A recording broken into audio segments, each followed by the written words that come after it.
What's going on here, YouTube? So check this out, you guys. They are really coming for the freedom of speech right now.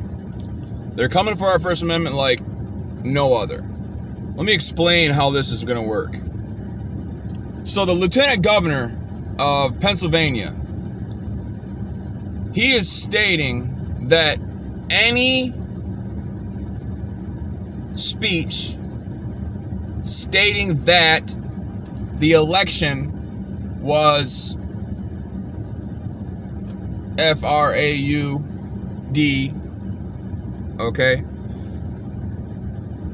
Any speech that is stating that is not protected under the freedom of speech, and that it is incitement. Let me give you an illustration so you can understand this. Many of you can understand it, but this is for people who can't. Let's say that let's say I have a YouTube channel, which I do. Let's say somebody takes what I say on my YouTube channel, specifically about the election being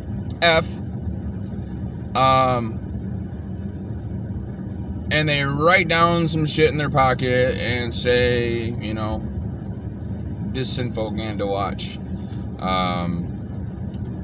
told me this. And let's say they get a weapon and they scale the fence of the White House. Let's say they get caught by the FBI and the FBI finds all this evidence on their person. Now, because that person heard me stating that the election was I could be held accountable. Meaning that any conservative station that is telling you factual evidence about what happened on November 3rd could be held liable for any kind of insurrection because of the election being blah. Okay? And they're calling it incitement and sedition. This is pretty serious. They're planning for the next election, you guys. They're planning for the next election. Let me tell you, over the past 2 decades or 3 decades or so, there have been thousands of seats filled effulently. Effulently. Thousands of seats filled effulently. And not only that, there have been multiple presidential seats filled effulently. Do you really think that Rand Paul lost to Mitt Romney in the primaries? Okay, Mitt Romney. That was the only time that a third party would have actually made it in. But according to the machines and the same tactics they used this last time, they used that time.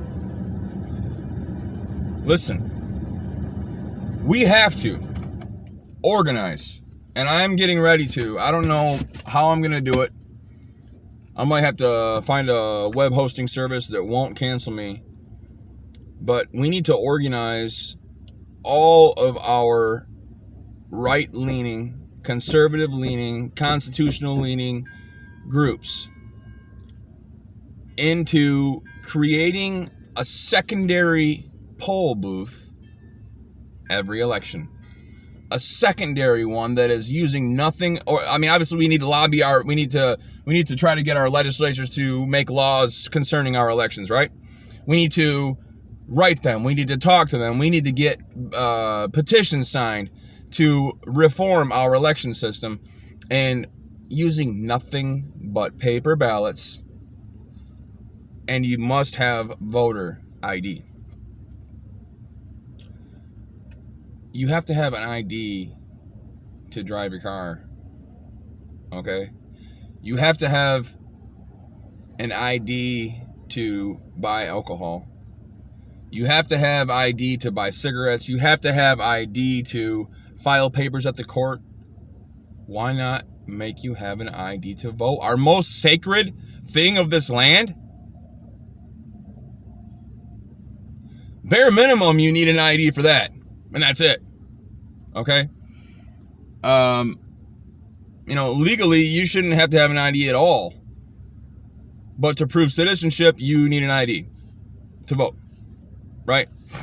So, we need to lobby them and change our election laws. But here's the deal. If they don't change our election laws, we need to make secondary voting booths right next to the regular voting booths that have the Scantron style machines. And there will be ballot boxes that you can fill out with paper and put them all in there or whatever with your voter's registration ID on there and your precinct, okay? So that way they can trace it back and your signature.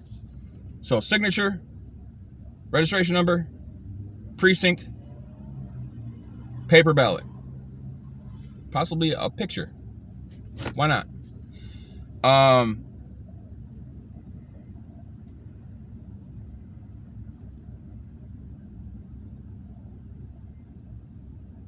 That way, when the count comes out as a person winning, we can have the paper one contesting it. We need to organize so that every single person voting for the constitutional candidate gets a paper ballot too. Bare minimum. Who cares about the other ones? Just so we can show the number of people, the actual number of people that voted for them. I don't know how to go about doing this. I'm going to need a lot of help. But this needs to stop right now.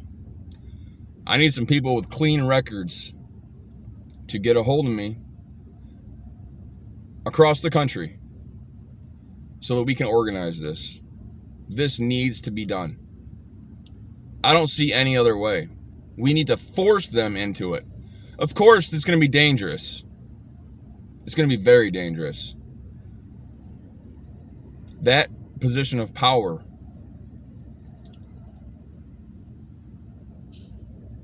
they are going to fight tooth and nail to keep.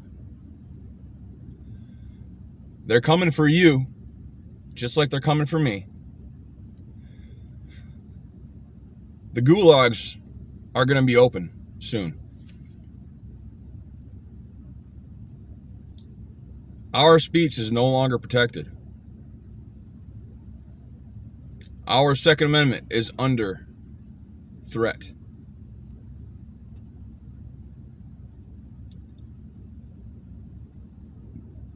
Re-education camps. They're really talking about re-education camps. They really want to put us in re-education camps.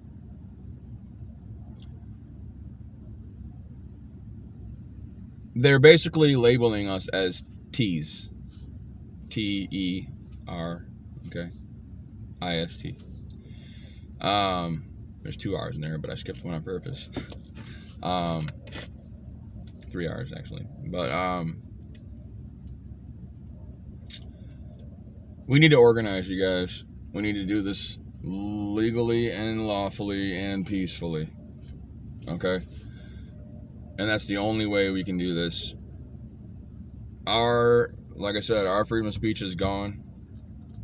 America is beginning to fade with the sunset. God bless you. God bless America. We got to get this stuff back, guys. We got to get it back. We can't sit by and just watch it disappear. We can't move somewhere. There's nowhere to go. Unless you want to go to like Poland, which is not too bad. But, yeah, there's only a few other options we can, move to Poland. They don't want any of us over there. We can't move to Canada. It's worse than it is here. Mexico's an option because even though it's a socialist state, it's pretty free, except for there's no guns. And if you get caught with a gun, that's some serious business. Freedom of speech is not guaranteed down there either. Maybe someplace in South America. I don't know. But I don't believe in moving and running from your problems. I believe in facing your problems head on. And that's what we need to do. God bless you and God bless America.